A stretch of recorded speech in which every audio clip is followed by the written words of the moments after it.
I have always wanted to go to Iceland. It's remote, it's steeped in Norse history, and of course they have all those volcanoes. So I thought before I headed out on my fire and ice cruise, I would search out some Icelandic quilters. Today's guest, Gudrun Erla, has carved out her place in the quilting world. She is the visionary behind the Stripology Ruler and is host to Tipsy Tuesdays on her YouTube channel, GE Designs. She now lives in the US with her husband and sons, and she's going to tell us all about it and her quilt journey. So grab your sewing and a cup of tea. Here's my interview with Gudrun Erla. Welcome, Gudrun, to the show. Whereabouts in the world are you coming to us from? Right now, I am located in St. Pete, Florida, where we have our second studio. Our main offices are in Minnesota, Minneapolis area of Minnesota. Oh, so do you go south for the winter? Well, I try. I go back and forth a lot. So that's the idea. I don't know. As life goes on, hopefully we can start to spend more and more time here in the wintertime. So that's the idea. But right now we go back and forth. But the beauty is we have a full studio here, so I can work wherever. So what came first, Minnesota or Florida? Minnesota. It was 20 years last fall when I moved from Iceland, where I'm born and raised. So that's where I started the business, and that's where the business main office is still. Yeah, I just tested this snowbirding thing out. It started last year, but we're still trying to get the hang of it because we travel a lot to shows and other things. So I don't get to spend as much time as I would like to out of the cold, but I'm working on it. Right. So what made you go to Minnesota of all places? I don't mean to say that critically, but I'm just saying there's an awful lot of snow in Minnesota. Yes, good question, because everybody thinks it's because I'm Icelandic, I must have chosen a cold place, but that was not really a major factor in why we picked Minnesota. Minnesota, of course, is in the middle of the Midwest, which is very, very active in the quilting world. Lots of quilt shops, lots of quilting activity, a lot of quilters, and long winters. Also, when I moved, I had kids all school age, so I had to think about schools, and I didn't want to take kids out of Iceland and bring them to a climate that was not 4 seasons. I knew they had to have 4 seasons, so that was part of it. But the biggest part was probably because I was taking 3 kids from their grandparents, and my whole family is still in Iceland. So I knew that I wanted to be close to a major airport that would fly directly to Iceland to make it really easy for parents and family to travel and visit and for us to get back home. And so back then, 20 years ago, almost 21 years ago, there was only 5 cities that Icelandair flew into. That was Orlando, Florida, Baltimore, New York City, Boston, and Minneapolis. And so Minneapolis was the pick for that reason and many others. It's a lovely, lovely place, except for maybe January. What part of Iceland are you from? So I'm from southern Iceland, a small town called Selfoss, which is, well, not really a tiny town anymore, but it is about an hour, 45 minutes to an hour from the city of Reykjavik. And it's kind of on the main road, so it's quite the service hub for tourism, and so we've really grown and have some great amenities to go along with it, restaurants and service businesses. Is quilting big in Iceland? Quilting is not big in Iceland, mainly because we don't have the history of it as we do in the United States and North America. But handwork is really big in Iceland. Any kind of handwork. It dates back centuries, and whether it's knitting, crochet, needlework, any kind of embroidery, it dates back. And so that comes very natural to Icelanders. Quilting came to Iceland in the 70s, just when the fabrics were available there.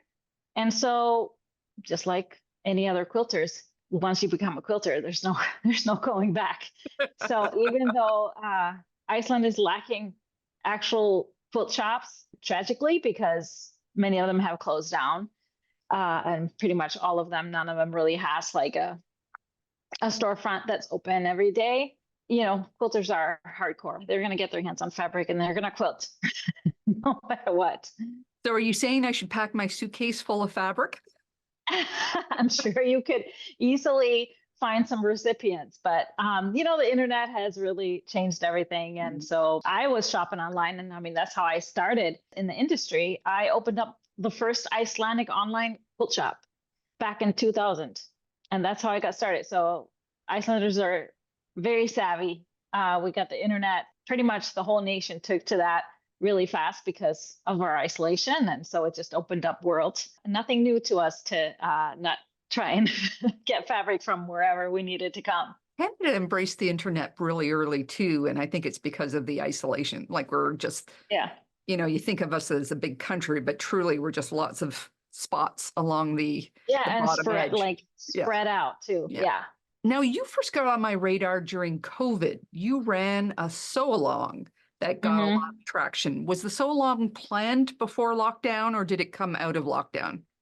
No, so it was not planned. So pre-COVID, my whole life, everybody's lives changed. Mine really did, because I was a traveling teacher and a lecturer before that. So I traveled about 175 days out of the year, nonstop, teaching and lecturing. And I was planned about 2.5 years out. So I had a whole year fully planned of travel. And in March, when everything shut down, I was getting ready to go to South Carolina to teach for a whole week. And from there, I was going straight to teach on a cruise ship. And it was just like nonstop. So I had a lot of people out there were, had been excited for me coming to teach a class. They had all their supplies and all of that stuff ready to go. And then everything was just canceled and shut down. We had been doing our live shows at home in our studio for a while, but it was always just when I was in town, not when I was on the road. So we had the studio set up for any kind of live streaming. I just felt so bad for all those people that had gotten their fabrics and were so excited. I just said, I need to do something. I need to, everybody's at home, everybody's just in shock. Their whole world has turned upside down. And back then wasn't even thinking about how long this was gonna be, and the isolation of people and all of that on top of it. But I just felt the urge to do something. So I just quickly designed a pattern, and let's just open it up for everybody because everybody's in shock. And we just tried it, and it was transformative. Very transformative. I had no idea that so many people would be joining in on this. We had people from 37 different countries, over 10,000 quilters, all working on the same quilt at the same time in their own house. And so that was something that just really opened up everybody's mind, including mine. So we kept doing it, connecting people throughout the whole pandemic, and still are. We're still doing it. I hosted my first virtual retreat in 2021, 3 days over Zoom, and we just finished our 4th annual virtual retreat because we found out that, being virtual, being on Zoom is not a pandemic thing. It was something that's very much needed to connect us. And you have the opportunity to spend the day or the 3 days with people from all over the world. And really connecting. That has been a beautiful silver lining, hasn't it? So how did that make your business pivot? Well, it completely pivoted because I was now grounded and home. None of that travel and teaching income was happening. I wasn't really selling much but my own patterns and books on my website and my rulers, the Stripology Rulers, a little bit. But it was mainly, when I went to classes and went to guilds, that's where I was able to sell, my products as well. So being home, and this first quilt along, I had started doing some retail shows about a year or two before that, just to get the word out about my products. And because I had been teaching at those shows for years. And when you're at a show that has 20, 30,000 people attending the show floor, and you're stuck in a classroom with 30 to 40 people, where, half of them have never seen the ruler, I was like, okay, I need to be showing this to everybody. So we started having a booth, and I was demoing the ruler at the shows. So with that, I had started carrying just a little bit of fabric. If you're at a show, to have a little bit of fabric to touch, so I was carrying a little bit of fabric. So I had put a little bit of fabric on my website, mostly just like curated bundles that I love to do that work well for multiple different quilt patterns of mine. So I had a little bit of that. But then, as we went into month 1 and month 2 of the shutdown, quilt shops were closed. A lot of quilt shops didn't have the setup to sell online, and there was a huge demand for more fabric. So I started buying more fabric and buying more fabric, and fabric companies, some stores were canceling their orders because they couldn't stay open. And so I was buying whatever fabric I could get. Literally, we had 3 of our kids, their friends employed, cutting fabric, folding fabric. It just kind of grew insanely over the next few months. So much. We had built this house of ours to fit both of our businesses. My husband is in the music industry, so he had a studio too. I had my little shipping office and my inventory room that I built behind the garage. And this house was supposed to be like our, forever house, being able to have both businesses in there and room for the kids, when they came back to visit. Yeah, they ended up being there for a few years, of course. By October, we had stuff everywhere. Like there was business stuff everywhere. We had the whole garage. We had the basement was full of fabric. There was no room for us anymore in our house. So we moved to a big warehouse by October of that year. So that's how it completely changed.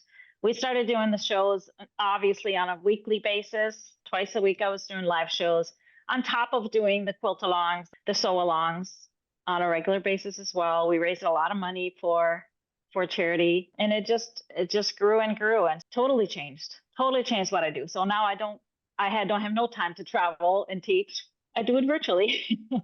Well, isn't that one of the wonderful things? Like you don't have to put that wear and tear on yourself. But yeah, you can teach in Australia, you can teach in Europe, you can teach everywhere. Yes, it's a beautiful thing. So you just briefly mentioned it, but you are the visionary behind the Stripology Ruler. I don't personally own one, but I have friends that swear by it. Yes. How did that idea come about, and how difficult was it to get launched? Well, I was working with Creative Grids before. They had reached out to me to utilize some of their specialty rulers in my patterns. Now, being that I started designing quilts back in Iceland, I had never been much of a specialty ruler kind of a girl because, being isolated as a quilter, if I wanted to make a quilt and had to wait a month to get a ruler to be able to do that quilt, I mean, the idea is gone. Forget about it. I figure out something else to do. So all my patterns had always been written with, just regular rulers, basic rulers. But I was doing some patterns for them for triangle rulers and things like that. But then they asked if I wanted to design a ruler. And I was like, I'm not a specialty ruler kind of a girl. But then I thought, but if we can make a ruler that, really can do anything. So that's always been my thing with all my patterns. I love to find ways to be more efficient and, skip steps that don't matter in the end and trying to come up with more innovative ways to do things. Maybe something that looks hard, but it really isn't because the technique is just a different way of looking at things. There were slit rulers out there, pretty inferior slit rulers, not accurate. They would slip around. And I knew with Creative Grids, with their grip on the back of the rulers, that we could probably make a freaking awesome slit ruler. So I started thinking of all the bells and whistles and all the extra things that I would want in a ruler like that, all the markings. And I just had a laundry list of things. And that's kind of where the idea started. So first one came out. It's actually going to be 10 years old in November this year, which is insane that it's been 10 years. But the fourth one just came out last summer. So the fourth, and I want to say, kind of completes the family. So the Stripology Rulers really work for anything you're doing because you start by cutting your fabric up into strips and then you subcut it into squares and rectangles or triangles or whatever else, and you can do it all. It is the best ruler for squaring up blocks and trimming your block units and things like that. So it is kind of a game changer once you start utilizing all of what it can do. But that's kind of where the idea started. It was basically, how can I make something that works for everybody and really works for me, makes my life easier. You can get things cut faster, but not only that, the best part is it's so much more accurate than regular rulers that you're moving and aligning every single cut. Every single strip you cut and square you cut is going to be the same size because the slits guide you. So how Yeah. many prototypes did you have to work through to get what you wanted? It wasn't many. It was a little bit of like, okay, can we do this? And then how long can the slits be without them, being compromised in accuracy? I was like adamant on that. They had to be accurate, otherwise it's not worth it. So it was like testing and figuring those things out first. So I think we went through maybe 3, and just seeing that, it just kind of flipped my brain on, okay, I know now how it needs to be. So the first one didn't have a whole lot of extra lines like the XL does now, but that one is not being sold anymore. So the XL took that place of the first ever one back in 2018, I believe that one came out. The XL came out. So it's great to be able to kind of improve upon that first one too. As you start using it for a few years, it really changes how it works. You talk about the 4th generation one. Is that just because you saw that the first one didn't do everything, so you needed another one to fill in those gaps, or was it a size thing? No, it's a size thing, and they do different things. So we have the XL now. So there are 4 rulers, 4 Stripology rulers. We have the XL, which is kind of the mothership, the the big kahuna. So that one is what I use to cut out my whole yardage for a whole quilt. You cut your strips, you subcut your strips, you cut all your big things. It has lines on it to be able to cut 60-degree triangles and diamonds, and also 45-degree diamonds and right triangles. And it does have a squaring up feature to square up any size block up to 12.5 inches, which was added onto it because the second ruler that came out was called Stripology Squared, and it's just shorter. The XL has slits that go up to 20 inches. The Squared has only to 12.5. So it was really designed and made to do that whole squaring up feature. Although it works really well too, like to travel, and you can cut your strips and everything. You just have to move it more often than the XL. So then we were able to incorporate those lines into the XL when that one came out. So it kind of has everything. This is the XL, so that's the big one. So that one is, yeah. So you can fully subcut all your strips without ever moving the ruler. So you lay your ruler down and you make your subcuts from the whole strip, and you don't ever have to move it, which makes it so easy that you're a lot faster, but also accurate because every cut is guided. And then the Squared is half the width. So that's the 12.5 inch. I use them both because the XL obviously to cut out my stuff, but then the Squared, I love it when I'm squaring a lot of blocks. So it's just easier to maneuver than my big one, although both of them can do each. And then we have the minis. So this is the Squared mini. So this one is to 6.5 inches. So it's ideal for squaring up blocks up to 6.5 or your block part. So I love to make my half square triangles, quarter square triangles, flying geese, and use this. And it's great for small things, cutting up your small scraps. If you like any of those little bitty patterns, this one is great. So all of these 3 have slits that are 1/2 inch apart. You can cut anything in 1/2 inch increments or 1/4 inch increments. You can cut 1/4 inch with all of them too. But then this summer, the second mini came out, and this is called the quarters mini. So this is the only ruler that has 1/4 inch increments. The main feature that this one has that the others don't, it has like a turnaround feature. So you can square up blocks and block parts that have a 1/4 inch increment. We call it stripologizing traditional quilt patterns. So if you are doing something, you need half square triangles that finish at 2 1/4. This one is perfect. So you can skip the steps of, sewing or cutting out a, 2 7/8 or 3/8, which is always easier just to cut a 3-inch square. Cut them apart. You're skipping the drawing step. You just sew them and press them. You don't have to worry about distorting them too much because then you square it up and it's going to be perfect. So that one does something that none of the other ones do. But you can also cut 1/8 inch increments with this one, which I don't do much of that, but I know a lot of people do. So people love that, to have that addition. So you're also a published author. Is the books designed to take advantage of stripology? So ever since the first ruler came out, I've always included illustrations and using the rulers in all my books. I, however, always have written all my books and patterns with instructions for regular rulers as well. Fortunately, many people, when they start working on those patterns, they see how great it would be to have those tools, but definitely anybody can make my patterns and books, even though you don't have the rulers. Same thing, being from Iceland, I never like to say that you have to have this because I just know that sometimes it's not it's not the case. You know, sometimes it's just not possible for all kinds of reasons. So I always try to include instructions to use whatever you want.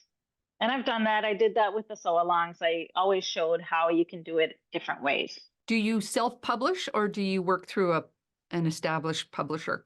So I've been self-publishing since my first ever book came out. I think I just published wrote my 24th book. Like that's the one that last came out last summer. But I have worked with publishers as well. So I've worked with all of the major publishers, C&T, Martingale.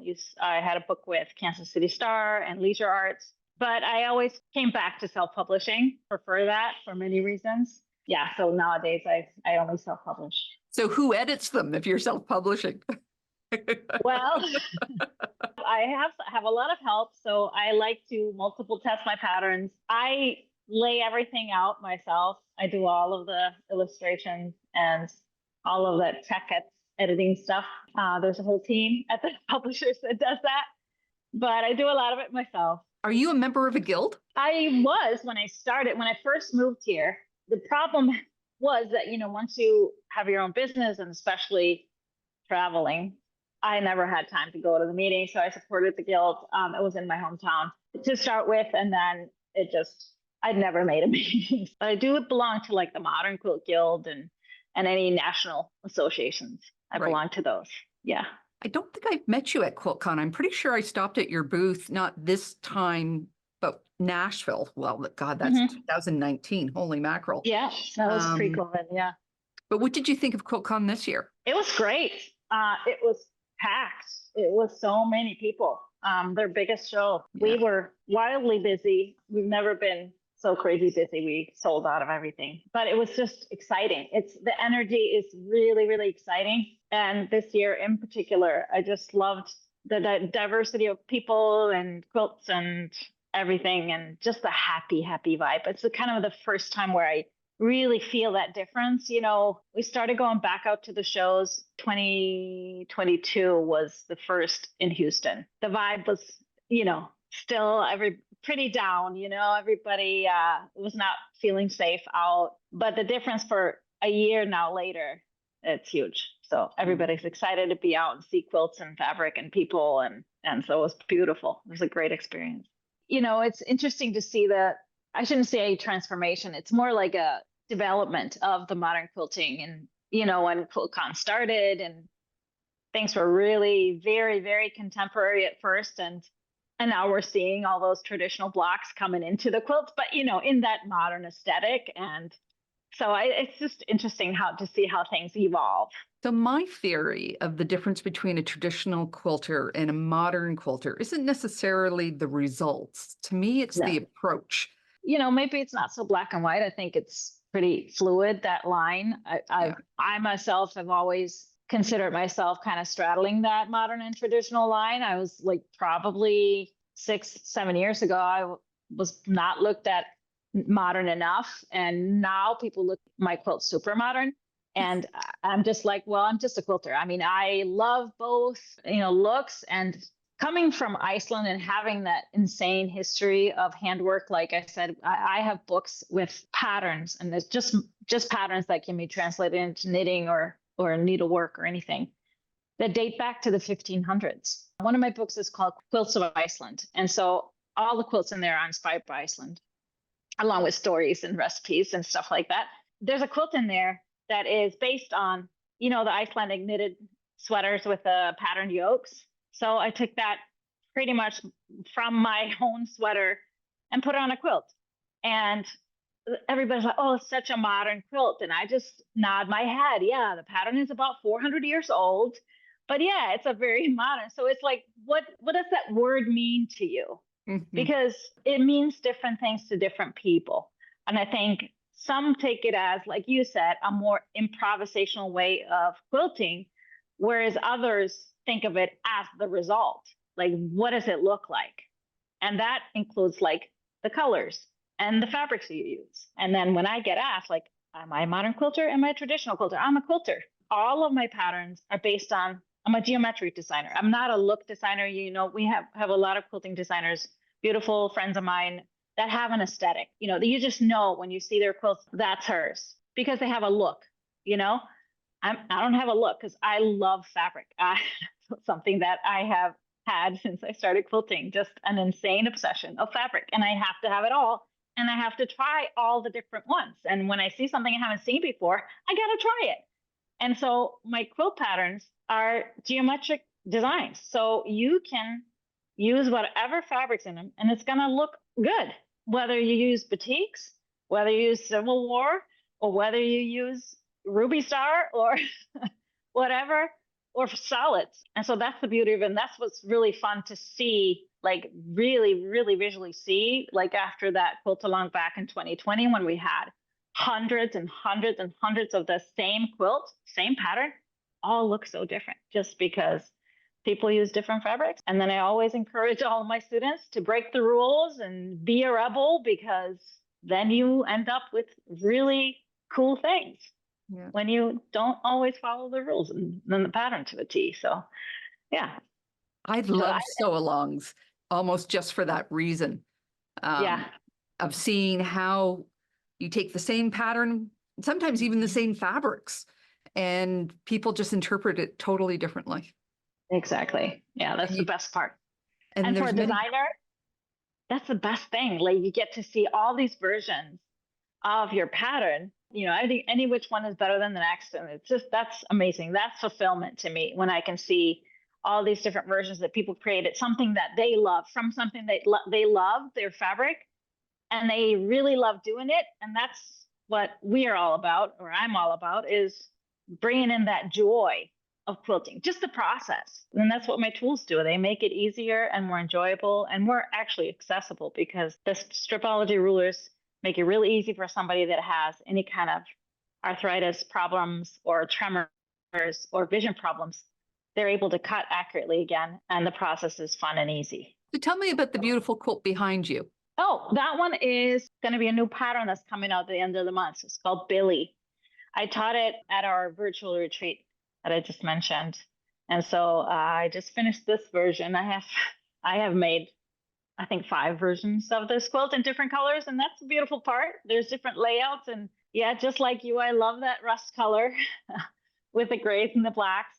But this is a very traditional fabric, really, if you look at the prints. But you put them in a different setting and a aesthetic, and they can look something different. So yeah, so should be coming out later, single pattern using 10-inch squares. So you can use the pre-cut, but we love to just cut our own with our rulers, of course, to make them perfectly accurate.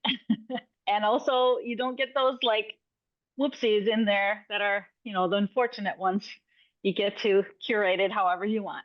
So quilting is new to Iceland, and you seem to be one of the early adapters, but were there you talked about these other crafts, your mother and your aunts and your cousins, are they involved in crafting at all? Oh yeah, I think every single person in Iceland knows how to knit, for example. I was lucky enough to be of the generation, so we took home ec. So we, from, I believe, 2nd grade, girls and boys had sewing classes and woodshop. So you learn it all. Both of my grandmothers were avid knitters and cross stitchers, and they sewed clothes. And so it was always there. It was always in both of my grandparents' households. The sewing machine was up. There's a little sewing room. So it was always there. And there's always a knitting project. I have beautiful sweaters for me and all my kids, and socks from my other grandma. And my mom did sew some of our clothes when I was younger. And so it's prevalent. And my aunts are knitters now. I've never really had to knit because I can just order. I can place an order. And now I get to swap a quilt for a wool sweater. So it's a perfect swap. So that all sounds very useful stuff. Mm-hmm. You're consuming, you need them. Is there a tradition of making things just for good and hanging them on the wall, or? Yeah, I mean, so the needlework and the cross stitch, I mean, both my parents' houses and couches were full of, decorative pillows and framed, needlework, cross stitch. So yeah, definitely. I mean, there's a huge tradition in Iceland with just needlework art, pretty much. It's art, but it's historical. And yeah, every household had it. at least when I was growing up. Of course, it has changed, but I think the knitting part, that's something that's easy. It's take along. It is, yeah, it's a consumable kind of, you're making it for need, even though it is an expensive hobby now. I mean, you can probably buy sweaters way less, but same thing with quilts. The sewing of clothes and knitting and all of that, I know how to do it all. I never really enjoyed it until I tried quilting. And then it was just like, this is it. All these different fabrics and patterns. And that was just, yeah. I also have a lot of artists in my family. So my grandfather and aunts and uncles all paint. That was also, the paintbrush was never my thing, outlet. So I'm going to be in Iceland for 3 days this summer. What are some textile things I should do? Are they in the museum? Are there artists I should visit? Are there good stores? What can you tell me? I wouldn't go to stores. 3 days is awfully short. You might have to Yes, come it is very really short. quickly. Now, I always tell folks to get out of the city. I mean, I'm sure you're going to be staying for the most part in the city, but there's a lot of things where you can go day trips from the city. And there is a museum by a really gorgeous waterfall. If you go travel along the south coast, and it's at Skoa. There is a big waterfall called Skoafoss. There is a big museum there. It has all kinds of artistry, all kinds of handwork in there, not just sewing and needlework and stuff like that. But that's a really good tidbit on seeing some of it. But there's also museums in the city. I'm not seeing them all, but this one is just because it's in the country and you get to see also old houses and how they were built, kind of like the old way of life in Iceland. So, and you're something you can do in 3 days. Do you put a label on your quilts? I do. Yes. I actually sew a label into the backing. I have it right here in this drawer. How lucky am I? So I have my labels printed on fabric. Okay. Just over at Spoonflower. And so I love to piece my backs and use up scraps and stuff like that. So I piece that into the back because I was really, really bad at labeling my quilts, as so many people are. At least I started, if I can get this into the back, it has at least that. And then sometimes I wait to write for a few months or years what the actual quilt is. But at least I have that, and it's a label that nobody can remove, because we've, unfortunately, I think any professional in this industry has had some tragedies of losing quilts or things like that. Have you passed your love of quilting on to your family? Yes, I have. Well, so all of my kids have made a quilt, but I'm also thrilled that they are all working for me now, one form or another. So they have been involved in this journey since they were pretty much born or very young. I didn't have much to do with this, but my husband long arms now. Well, that was going to be my next question. Do you long arm? But I guess you don't have to because he's doing it. I know how to do it, and I do it every once in a while, but I just don't have the time. I got my first long arm 2020 or 2021, end of 2020, I believe. So I've just been loving it, but not having much time to spend on it myself. But then we got a second long arm and delivered, and we had to set it up. And so he took the job of assembling it. And as he's assembling it, he said to me, I think I need to learn how to run this thing now that I'm setting it up. And I'm like, yeah, that's a great idea. So did not know what that would entail, because from there was hundreds and hundreds of hours spent on YouTube videos learning how to long arm. And so he really enjoys it. So much so that we just got one to have down here in Florida. So it's a beautiful thing because I finish a top and we get it on the long arm and it's done within a few hours. So if people want to get a hold of you or learn more about how to use the Stripology ruler, how do they get a hold of you? Well, our website is gequiltdesigns.com. And we have a YouTube channel as well, just GE Designs, with tons of videos. I do the live shows twice a week, of course. We have a Facebook community, a group called Gudrun's Quilt Crew that has been growing, and it's a closed group. It's nice because it's closed, so everything you share in there does not share it outside the group. So it's just a beautiful, happy, fun, positive community of quilters that just love to have fun and make quilts. and share their work. So yeah, just come visit our website and see some of the programs we got going on. I do a lot of videos for my patterns and clubs. So that's the big thing these days. You know, people need that visual or want that visual, not necessarily need it. We didn't need it 10 years ago, but now we seem to do. It's just so much more fun that way and easier. So yeah, I love to find easier and fun ways to do things. So come join the fun. Well, thank you so much for being on the show today, taking your time to be with us and share your story. I really have enjoyed it. Thank you so much for having me. I appreciate it, Karen. I hope you've enjoyed my interview with Gudrun. I love how she found a need in the quilting world, then found a solution with the Stripology Ruler, and more importantly, continues to support the product with video and books. If you want to find out more about the Stripology Ruler, her books, or her YouTube channel, I'll leave links to them all in the video notes below. I'll also have links to her website, Facebook, Instagram, and email. Next time you're in your sewing room, be sure to have Karen's Quilt Circle playing in the background. I have interviewed so many amazing, interesting people on this show. Let one inspire you. And don't forget to check out last week's video. Take care, and I'll see you next time.